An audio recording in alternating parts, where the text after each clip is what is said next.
Last বিরতি নিলাম Niagara এসে।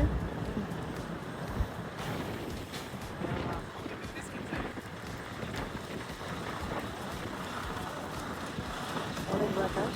আমাদের বাস